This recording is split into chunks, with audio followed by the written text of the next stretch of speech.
আসসালামু আলাইকুম রহমতুল্লাহি ওয়া বারাকাতুহু। হিন্দু ভাইদের প্রতি আদাব, অন্য অন্য জাতের প্রতি আন্তরিক ধন্যবাদ। আমি আজকে আপনাদের মাঝে আরেকটা তদবির নিয়ে আসছি।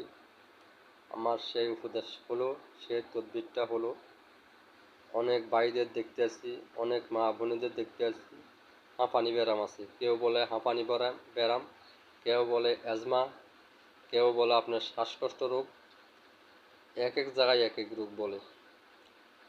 তো অনেক ক্ষেত্রে দেখা যাচ্ছে যে এটা ডাক্তারের চিকিৎসা করতে করতে অনেকজন নিশ্চয় হয়ে গেছে এবং এরপরে রোগটা ভালো হয় না।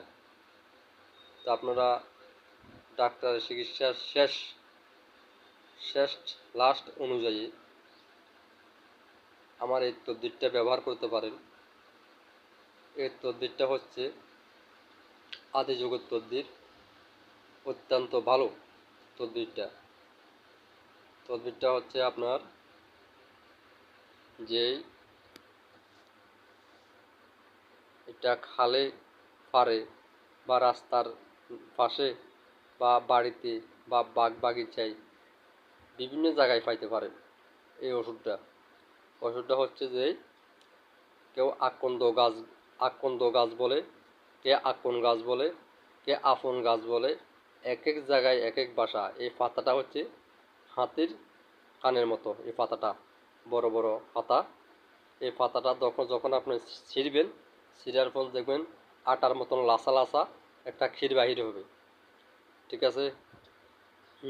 এই পাতাটা কি করবেন আপনি, পাতার যে একটা ডাঁড়ার পাতাটার একটা যে ঠালি আছে, ঠালির মাধ্যমে দেখবেন আপনি গাছটার মাধ্যমে যে ছাল আছে, ছাল কিবা পাতা, ছাল কিবা পাতা, ছাল হইলে ভালো হবে পাতা সেই, আর পাতা হলে তো আর পাতাও ভালো হবে, ছালও ভালো হবে, সবচেয়ে ছাল ভালো।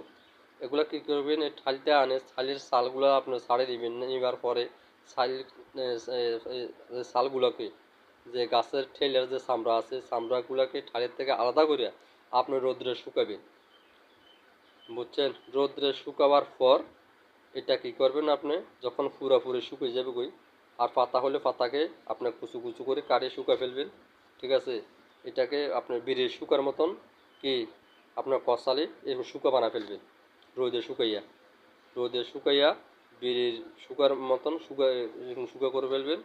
ওই শালটাকে কীভাবে পাতাটাকে শাল হইলে ভালো হবে সবচেয়ে। থালের যে একটা চামড়া আছে, চামড়াগুলোকে আপনি থাল থেকে আলাদা করে নিয়ে ছোটো ছোটো করে কাটবেন, ছোটো ছোটো করে কাটে রোদে শুকাইবেন। রোদে শুকাই, এরপরে এটাকে কষলাইয়া বিড়ির শুকার মতো শুকা করবেন।